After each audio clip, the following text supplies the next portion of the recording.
नमस्कार, मैं हूं सपना। स्वागत है आपका प्रातः दर्पण न्यूज में। आइए नजर डालते हैं आज की कुछ खास खबरों पर। सजुआ क्षेत्र 5 के अंतर्गत संचालित आउटसोर्सिंग कंपनी के पहाड़ी पैच पर नगरी कला एवं चंदा और मौजा के रैयतों ने रास्ता रोको कार्यक्रम कर नियोजन व मुआवजे की मांग की। रैयतों के समर्थन में आजसू पार्टी के कई पदाधिकारी मौजूद रहे। वहीं मौके पर काफी संख्या में पुरुष और महिला मौजूद रहे। आजसू पार्टी के केंद्रीय महासचिव संतोष महतो ने कहा कि बीसीसीएल प्रबंधन मुआवजा व नियोजन दिए बिना रैयतों की जमीन पर खनन कार्य कर रही है।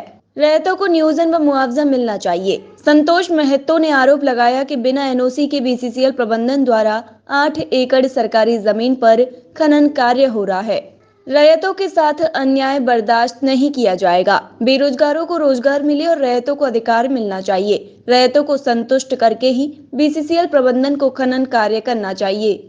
आजसू पार्टी के धनबाद जिला संगठन सचिव सह रैयत बीरेंद्र सिंह ने कहा कि बीसीसीएल प्रबंधन से नियोजन व मुआवजा को लेकर ट्रांसपोर्टिंग रास्ते के लिए 2 माह पूर्व लिखित हुई थी। लिखित के आधार पर ही रैयतों ने अपनी जमीन दी थी, लेकिन 2 माह बीत जाने के बाद भी जब बीसीसीएल प्रबंधन की ओर से अधिग्रहण को लेकर कोई पहल नहीं हुई तो रैयतों ने शुक्रवार को रास्ता रोको कार्यक्रम कर विरोध जताया और नियोजन मुआवजा की मांग की।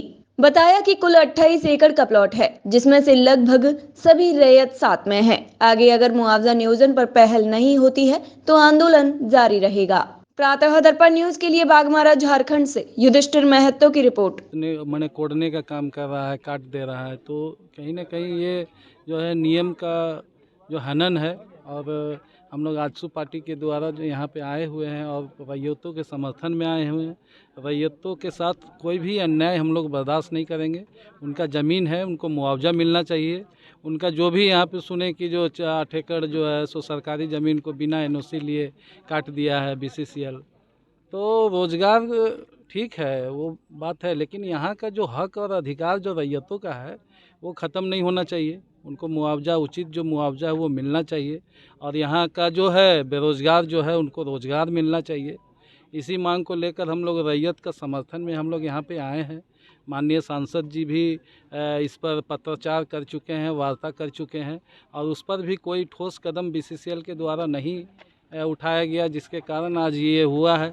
और हम लोग का मांग है कि रैयत का पूरी तरह से उनको संतुष्ट किया जाए, उनका जो भी मुआवजा है उनको मिल जाए, तभी यहाँ पे काम हो। रैयत के साथ एक समझौता हुआ था कि 2 महीना का आप रास्ता दीजिए अपना ज़मीन से, उसके बाद आपका कागज़ पत्र हम हेडक्वार्टर भेजेंगे, प्रक्रिया आगे लेंगे, आपका नियोजन और जो मुआवजा उसका देने का।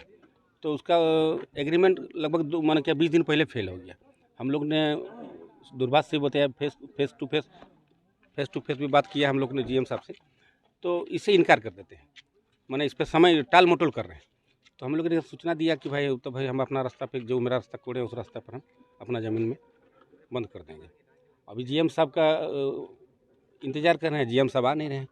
और अभी मैनेजर साहब आए थे, चौधरी जी, एक प्रपोजल बना के, तो उस प्रपोजल में हम लोग बोले कि ठीक है जीएम साहब से जीएम साहब आए और बात करें, हम लोग तैयार हैं। हमें नियोजन और मुआवजा चाहिए। हम तो चाह रहे हैं कि कंपनी जो भी कंपनी आता है चलेगा, उस क्षेत्र का विकास होगा, राज्य और देश का उसमें उन्नति का बात है।